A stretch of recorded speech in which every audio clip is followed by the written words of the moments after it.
Creamfields, over the last 8 years that I've done it, has grown quite rapidly, particularly over the last 5 years. We are obviously trying to follow a trend of huge dance show growth. These big production shows have kind of been seen, whether it's the Tomorrowlands, the Ultras, the Creamfields around the world, and we're trying to be forefront of that. We're trying to make sure that we're engaging with our crowd, doing world scale shows, and that's why every year we keep throwing more toys at the production. This year we've got a new venue. It's called Warehouse. We typically have big top venues at Creamfields, but over the last couple of years we've started developing our own kind of destination structures, particularly with the Steel Yard that we introduced last year, with the Steel Yard now doing independent shows throughout the calendar. But the Warehouse is our new one. It's really a gutsy, old school warehouse rave, and loads of tight beams, loads of haze, a really kind of intimate, kind of intense hit right between the eyes with a stone atmosphere.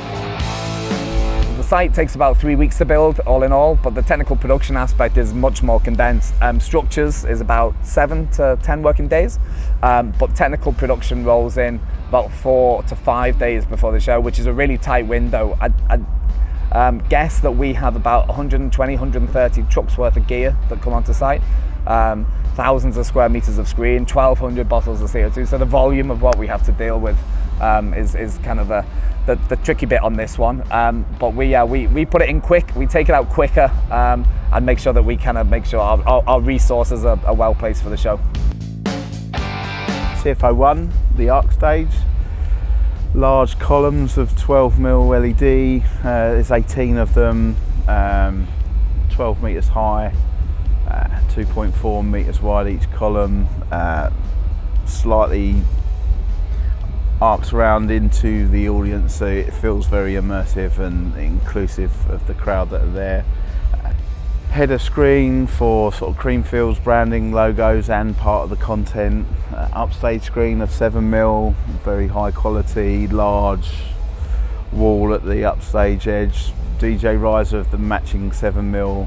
E2 screen control, delivering artist content, guest VJs, our Resolume servers, delivering it all to the screens. E2 gives us the ability to map one output from a VJ, 2, 3, 4, whatever they can give us. They can choose to go completely pixel accurate to every screen, or we can take one output and spread it across all the screen sections. We are providing Stormzy with a camera package that includes long lens and 2 handhelds in and around the stage area. A racking, we're racking those cameras into the D3 server that we're also providing that has notch licensing. Stormzy do some very sort of bespoke content that utilises a lot of live camera work. So Carino are the in-house broadcast partner to Creamfields, and we've provided them with 4 of our bespoke PPU systems and HTC 1500s, a mixture of lenses, 14s, 11s, some 86s and some HD RoboCams for use on 1, 2, 4 and 8 I believe, and that it kind of made sense for them to come to us as we're on site anyway. We provided a tech who's fully up to speed on our equipment, so they can have someone there that knows the kit. But I think the appeal to them is that our PPUs are very compact, but also the functionality. It's got everything you need in one rack rather than 10 different flight cases and de-rigging it all and wiring it together. So we provide a fairly decent solution for them. So on CFO1 we have Icon Beam, Best Boy HP, Atomic Strobes, Solaris Flare Juniors, GLP X-Bar 20s, Claypacky BIs, and then on stage 2 we have Mac Vipers, our new Icon Edge hybrid fixtures, as well as P5s, and some Spikies as well, which are an artist package. And then on CFO4 we have GS Beams, Bad Boy Spot, Senius and Mythos. CFO4 we've on Friday was a package for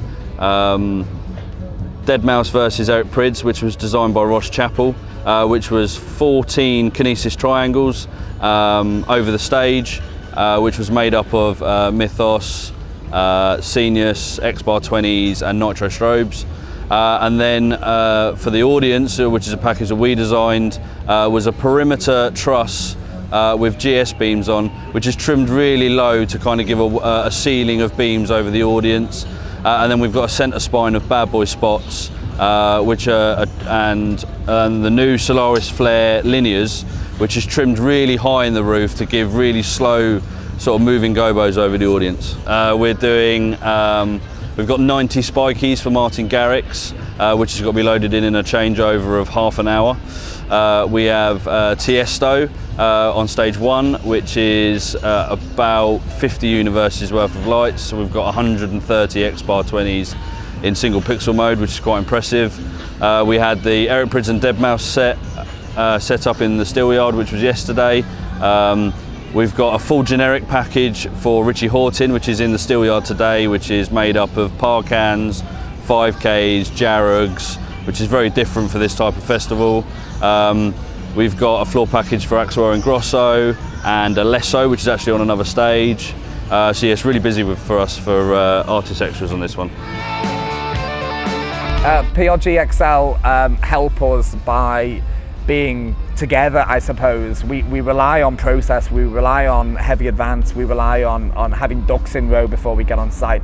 If you don't come on site with all of the pieces of the jigsaw semi-pieced together, if not fully pieced together, the game and the battle is well and truly lost. So having PRG and the integration that they allow us to have is the real important factor for us.